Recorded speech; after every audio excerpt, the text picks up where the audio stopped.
Peace and blessings, and once again, welcome back to Veterans Arts on Air. I am your host, Mel the Misfit, along with my wonderful co-host here, Sarah Eilefson, Grants and Communications Coordinator. All right, and this week we are going to get right into it. So we got a lot of things to talk to you guys about. The first one I'd like to mention is that our wonderful exhibit, Not About Bombs, will be finally making its way down on October 26th. So if you have yet to come by and check out this exhibit, now is the perfect time to do it because at the end of the month, it will be gone.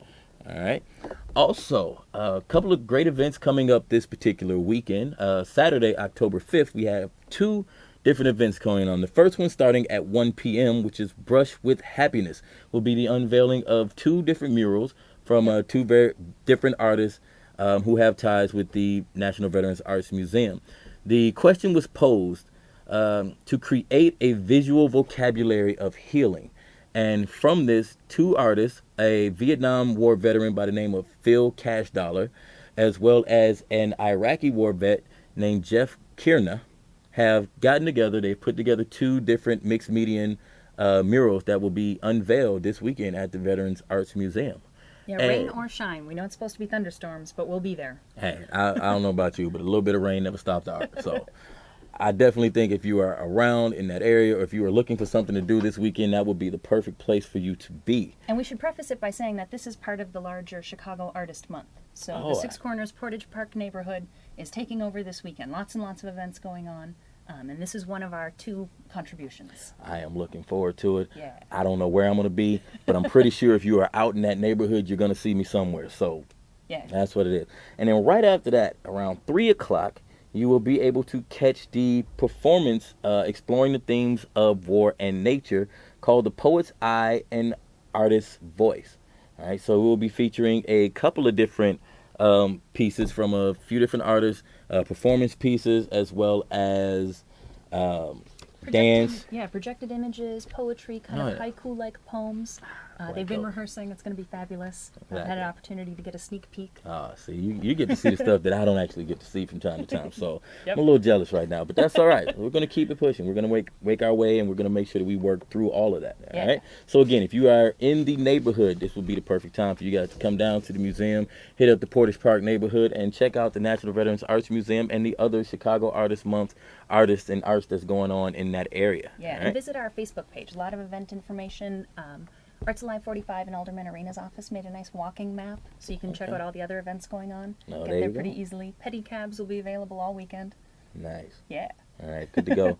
Good to go with those cabs. You know, you never know how those are going to work out, but needless to say, they're there if you need to. All right. So, what else do we have going on? We have a new exhibit getting ready to open. Yep. That you had a big hand in. Yeah, correct? I'm very excited about this. So, as sad as I am to see Not About Bombs come down, I'm very excited for what's going up in that same space. All right. So, our very next exhibit is going to be Esprit de Corps. All right.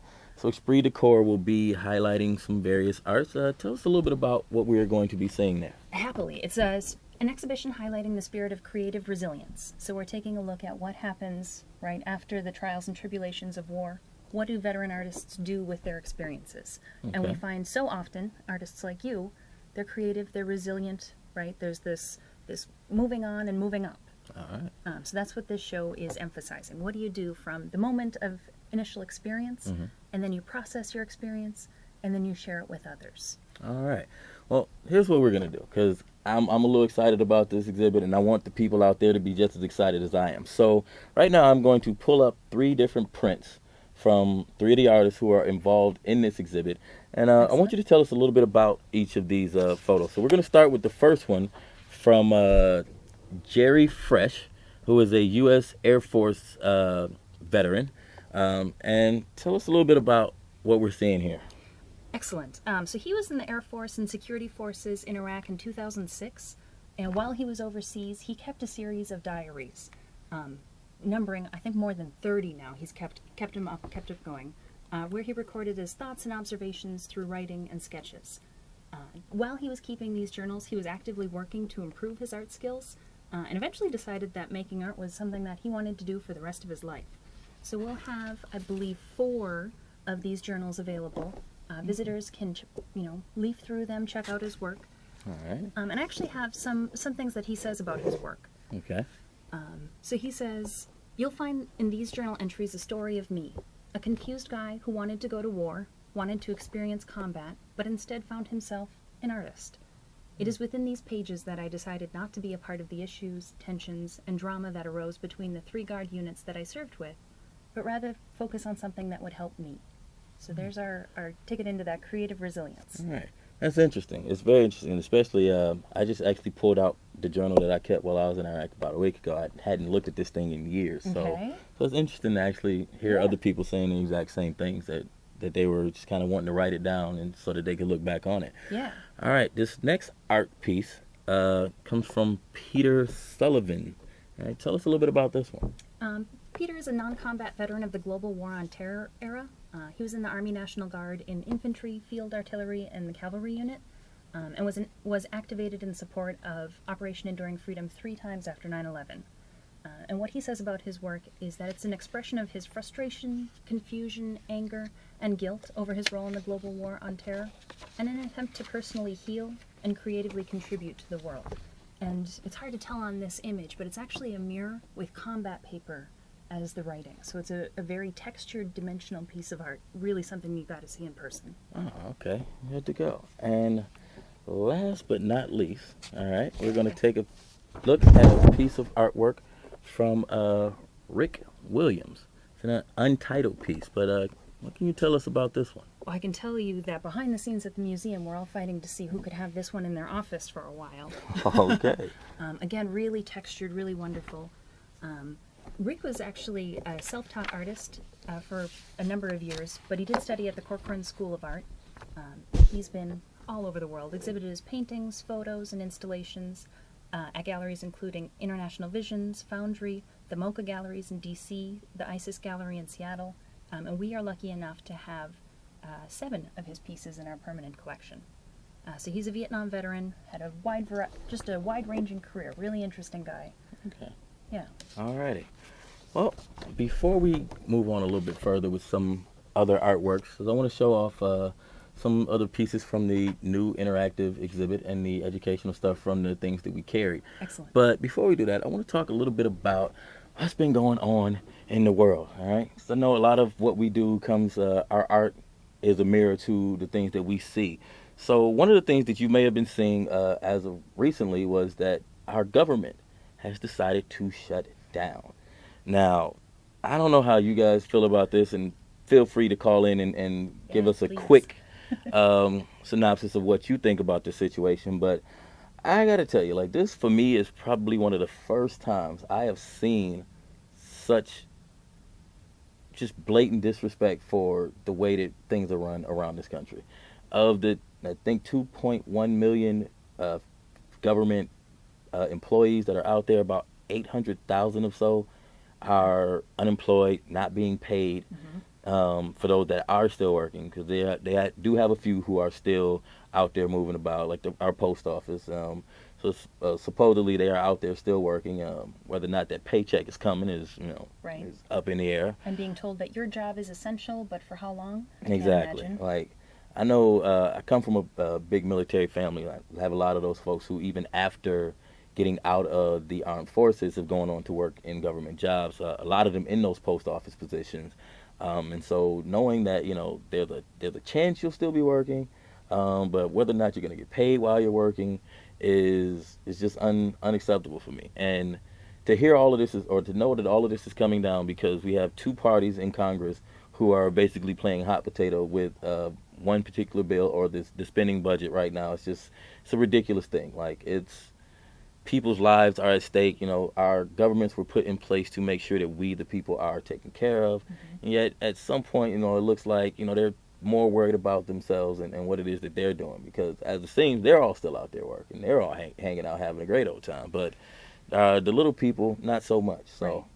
I don't know. And we've seen the backlog in the VA already. Yeah. And so to slow things down even further, Yeah, right? Processing claims, getting veterans their benefits that they deserve and are entitled to. All right, and not just the veterans, but now we're talking about the people as a whole. So we're talking about our seniors who are not able to get their benefits. We're talking Meals on about Wheels. young people who are sick who might not be able to get the the healthcare, the funding for their prescriptions and things like that. You know, so there's a lot of other people who are being affected by this. Like me personally, I got up Tuesday, went to work. I didn't think much of it. Like it didn't even click to me that this all had happened until I was at work at the elementary school, and it was like, oh, hey, yeah, by the way, our government shut down. Yeah. I was like, oh, really? So my day has been relatively unaffected by this up to this point. But imagine all of those 800,000 plus their families who are all being affected by this.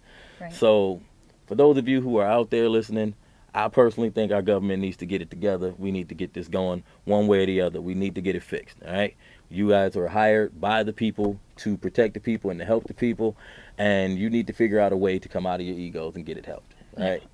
That's just it. You know? And we need to stop aiming at the most vulnerable sections, the Head Start, the Meals on Wheels. Yeah. You know, the people who don't have the voice to say this isn't fair. Absolutely. You know, it's kind of always been that way, though. You know, you're not even just in federal politics, but even in local politics. It's like, you know what? We're going to go and we're going to change this. It's going to affect all of these people, but we're going to have this meeting and okay it at a time that all of these people are at work. So none of them are actually going to come out here and find out that it's going on, you know? Yeah. Politics. What do you do?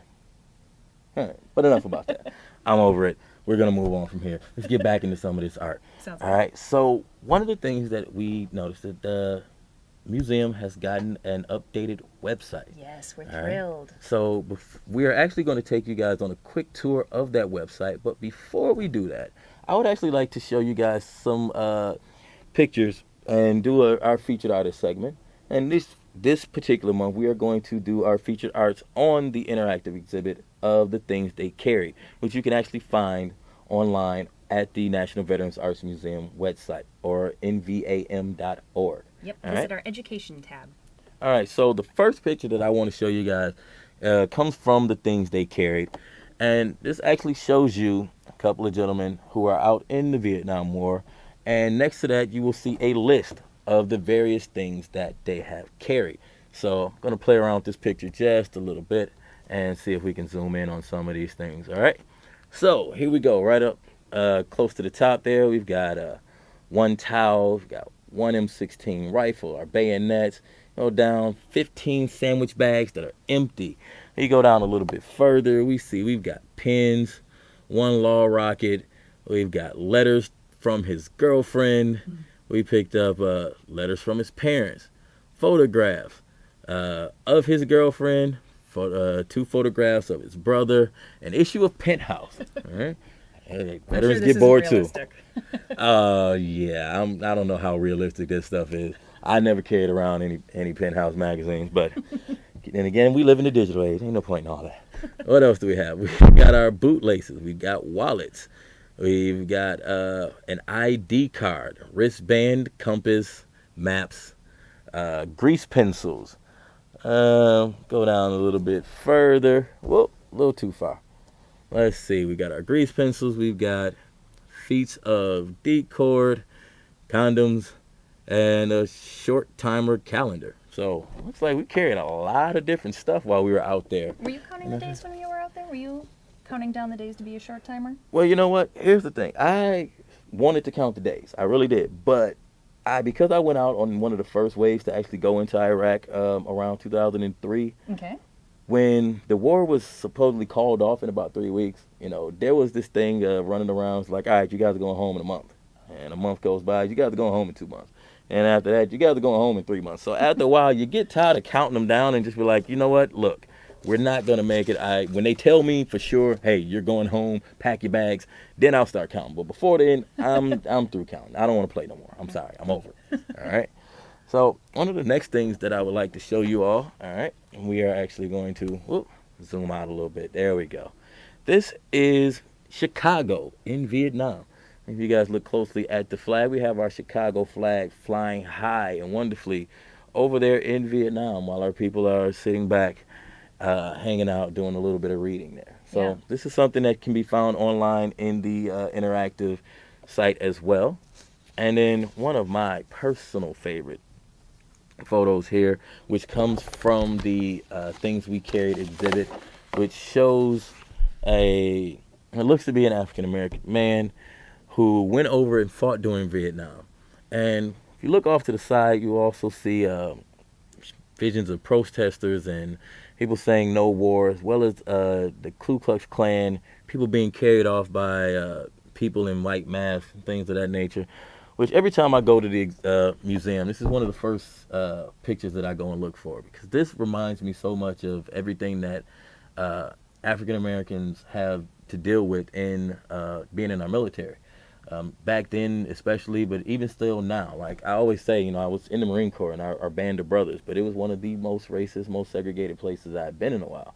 So every time I see this, it's like, yeah, you know, you go out and you're fighting in this country, you're fighting the good fight for this wonderful nation of ours, and yet you come home and things aren't always what as they seemed or what you thought they would be. So to see this is just kind of a quick reminder of, you know what, this is a reality to not just myself or to the artists here, but to so many others. Right. Right.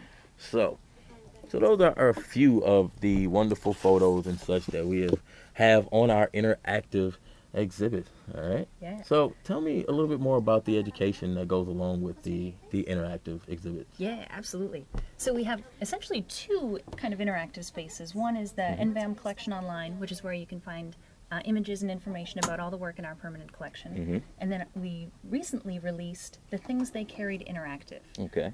It's a learner-facing website where students get to really hone in on the objects, kind of like that list, that Dean Sharp list of the things they carried that you just ran through. And experience artifacts along with the art. So it's a way to teach civics and history through the art in the collection. All right. Yeah. Well, really quickly, looks like we've got a caller. Joe, are you there?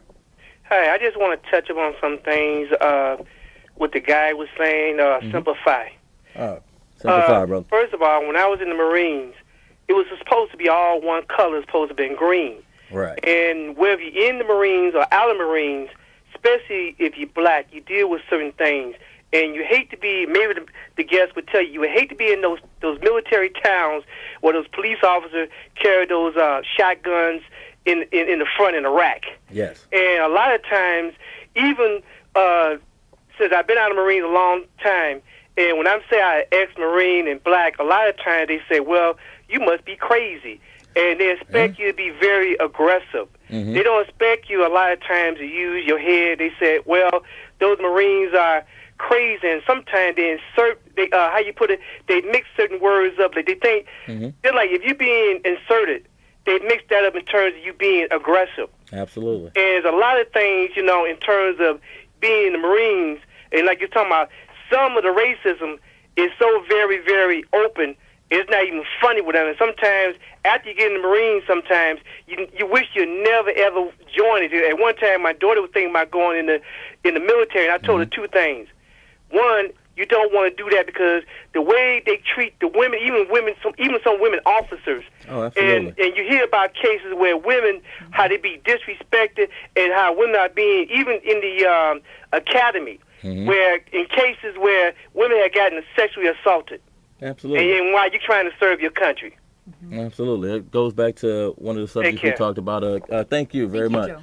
Goes back to one of the subjects we talked about the military sexual trauma during one of our earlier shows. But he's absolutely right. It's very difficult. Like I remember getting to my unit, and when I first got to my unit, you know, they were picking their gun teams or who's going to be with what person. And one of the first things out of one of my corporal's mouths was like, "Yeah, I want Lyons on my team because he's black. If we get into a fight, he's going to be the first one to go." And it's like, yeah. And he said he was joking. It's like, but you hear a lot of those quotes that say, "Hey, you know, I'm not a racist, but listen to this racist joke." And it's like, yeah. Any statement that starts off with "I'm not a racist," but usually means some racist stuff is about to follow. And you know, in the military, unfortunately, you deal with it a lot. You know, so being black in the military is very difficult. Being a black female in the military is even a lot more difficult. Yeah. All right. So thank you again, Joe, for calling in. We're going to move forward because one of the things that I want to do, I really want to get into showing the people just a little bit of this interactive website of ours. So take me really quickly through some of the things here. So if you look over this way, you will see about the National Veterans Arts Museum. So you can pull up the mission, our history, the staff. You can meet with some of the partners, international outreach, and some of our press releases here. Right? It's most of the information that was available on the old site is now available here, only in a much more accessible, easy to find, easy to navigate kind of a way. All right. And we're really thrilled with what you can see sliding across your screen. Absolutely. You know, one of the challenges is how do we tell you all the great new stuff we have coming up? And so by using our homepage to kind of cycle through and give you a little slideshow of new events. All right. Helps bring things to the front. And then right there, just by clicking on one of those photos, brings us to our featured artwork. So you can actually scroll down, and if you know the name of the artist that you are looking for, you can actually find those works here. Or you're not looking for any particular artist, do like I did. The first time I looked at this thing, it's like, all right, let's pick a letter. And we stuck to it, and next thing you know, I found all kinds of wonderful photos and such. All right. It's a little like Wikipedia. Once you get started on that website, you don't want to stop. Absolutely. All right, so what else we have? We have exhibits, current exhibits, past exhibits, things of that nature. Talks a little bit about our therapeutic art, the National Veterans Arts Museum, and education. So we go into some of our resources, those things there, and ways you can get involved, from becoming a member to donations, supporters, and then our arts online, which if you scroll down from here, you can actually see the interactive, the things they carried website, which is what I was speaking on briefly a little bit earlier. You can simply, by clicking on one of these things, you can actually see some of the different photos of some of the things that they carried, and it gives a little bit of information or background information about these things. So this particular one talks a little bit about communications and what you can find communication-wise while you're there. So go from here, see a pencil drawing called the hack. You can go through, cycle down, and see a few more of our videos, some of the actual radios and things like that that they carry during the communications. All right, and it's very easy to actually go through. So just by clicking on this wonderful photo here, we'll get into our military or our medical stuff and things of that nature. So looks like we can pull up a lot of different things by watching this wonderful website of ours. Yes, and keep your eyes on it. It'll continue to develop and grow, and new things will be released all the time. Absolutely. All righty. So it looks like we are getting close to coming up on our time. But before we get out of here, while we were getting prepared for our show, I sent out an email to just give a brief information about what it is I want to talk about. And in the tagline underneath my name is a link to a YouTube video, which I directed about 2010. And after showing it to my wonderful co-workers and producers here, they decided, you know what, why don't we show this video? So it actually works out perfectly, because I actually just started a brand new diet and started a new workout routine. And so this song is called Abnormality, which is actually the definition of healthy. The definition of healthy is freedom from disease and abnormality. So that's kind of where this song came from. It is by one of my artists, D-Nick, the Microphone Misfit, my video directing debut. And it was all shot in my neighborhood of Pilsen. So it was all shot right there in the Pilsen neighborhood by a bunch of family and friends and random people we ran into on the street. So excellent. I'm going to show you glad guys. You're going to share. Oh, absolutely. So I'm going to share this video, and also just let you guys know this year actually marks our 10-year anniversary. So the Microphone Misfits have been touring the world now for 10 years. I am actually in the middle of a 10-year flow spitting and misfitting tour, and we are out here like everywhere right now. So again, I'm going to show you guys this video, Lions Den Entertainment, which is actually the name of the production company I used from directing this video. So here you go. Freedom from disease and abnormality, because you don't want to have this stuff affecting your reality. Come on. Come on.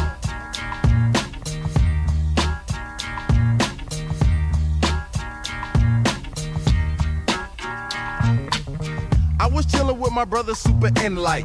We were shooting the breeze, getting our mind right, laughing, talking politics and current events, bugging out about a lot of things that don't make sense. And this Super all of a sudden got an urge from his tummy. He looked up and said, Joe D, I'm kinda hungry, help yourself. In the kitchen there was food in the cabinet. He opened up the cabinet and said, I ain't having it. There ain't nothing in here except for junk food. If I eat this, it'll put me in a junk mood. No disrespect, D, don't mean to be rude, but Lay's chips, French dip, come on, man, dude. I had no idea you were eating like this. Why would you ever put that on your grocery list? This so-called food ain't meant for a human. If I eat this, then my bowels won't be moving. Come on, Super, don't you think you jumping the gun? I just eat this when I'm sitting back and having some fun. I don't really need to eat nothing organically grown unless you want to make your body go. So I am going to allow this video to continue playing as we are making our way off air. But peace and many blessings. We will see you guys again next month.